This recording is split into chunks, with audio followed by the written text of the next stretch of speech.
ईमान का बीज। उत्तर प्रदेश के एक छोटे से गांव धर्मपुर में एक ईमानदार और मेहनती किसान रहता था। नाम था रघु। उसकी उम्र कोई 35 साल रही होगी। घर में बूढ़ी माँ, पत्नी गीता और 2 छोटे बच्चे थे। खेत सिर्फ 2 बीघा जमीन थी, लेकिन उसमें ही वह जी जान से मेहनत करता था। रघु को खेती से बहुत लगाव था। वह गाय भैंस पालता था, जैविक खाद बनाता था और परंपरागत तरीके से खेती करता था। वह कहता, धरती माँ को जहर मत दो, वो बदले में हमें अनाज देती है। लेकिन गांव के ज्यादातर किसान अब रासायनिक खाद और कीटनाशकों का इस्तेमाल कर रहे थे। उनका उत्पादन ज्यादा होता, पर रघु इस रास्ते को अपनाने को तैयार नहीं था। लोग उसकी हंसी उड़ाते, कहते ईमान से पेट नहीं भरता रघु। एक साल गांव में बहुत सूखा पड़ा। तालाब सूख गए, नहरों में पानी नहीं आया। जो किसानों ने कर्ज लेकर खेतों में खाद और दवा डाले थे, उनकी फसल पूरी तरह बर्बाद हो गई।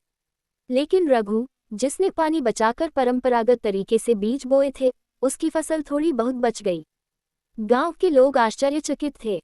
प्रधान तक ने आकर रघु की तारीफ की, लेकिन रघु ने कोई घमंड नहीं किया। बोला, मैंने कुछ नया नहीं किया, सिर्फ धरती माँ से प्यार किया। कुछ महीनों बाद गांव में एक वैज्ञानिक आया, डॉक्टर वर्मा। वो खेती पर रिसर्च करता था और गांव-गांव जाकर किसानों को नई तकनीकें सिखाता था। जब उसे रघु के बारे में पता चला, तो वह उसके खेत पर आया।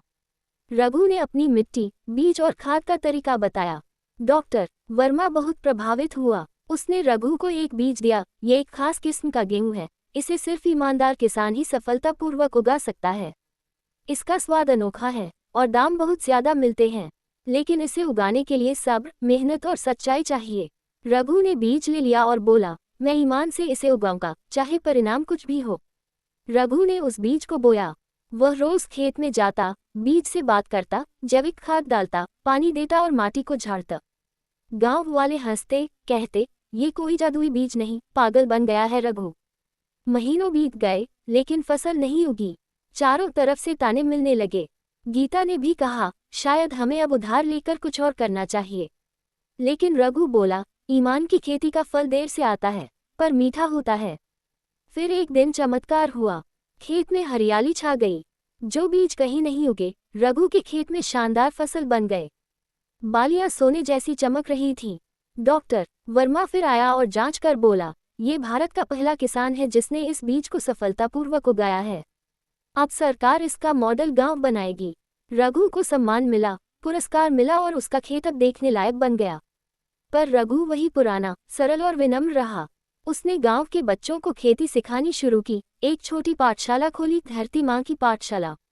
उसने कहा, खेती सिर्फ अनाज नहीं उगाती, ये चरित्र भी उगाती है। गांव के और किसान भी रघु से प्रेरित होकर रासायनिक खेती छोड़ जैविक खेती अपनाने लगे। पूरे धर्मपुर में हरियाली लौट आई। एक दिन गांव के स्कूल में बच्चों ने रघु से पूछा, चाचा, इस बीज में ऐसा क्या था? रघु मुस्कुराया और बोला, ये कोई जादुई बीज नहीं था बेटा, ये तो मेरी परीक्षा थी। बीज तो हर किसी के पास होता है, फर्क होता है उसे बोने वाले के इरादों में। अगर इरादा साफ हो, मेहनत सच्ची हो और धरती माँ से प्यार हो, तो हर बीज सोना उगलेगा। ईमानदारी, धैर्य और मेहनत से किया गया काम देर से सही, पर जरूर फल देता है। जमीन से जुड़ाव, परंपराओं का सम्मान और सच्चे इरादे किसी भी चमत्कार से कम नहीं होते।